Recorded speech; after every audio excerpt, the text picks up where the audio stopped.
Короче, мы с Серегой. Серега, поздоровайся. Конкретно тут в сервисе, короче, работаем. И узнали, что на наши отечественные автомобили X-Ray Весты подходят не все ремешки, блядь. Ну да, но мы это знали, как бы.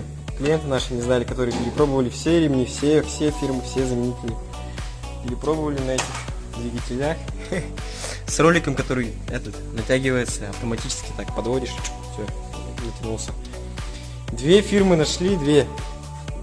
Одна за 2600, другая за 600 рублей. Вот, приезжайте, все делаем.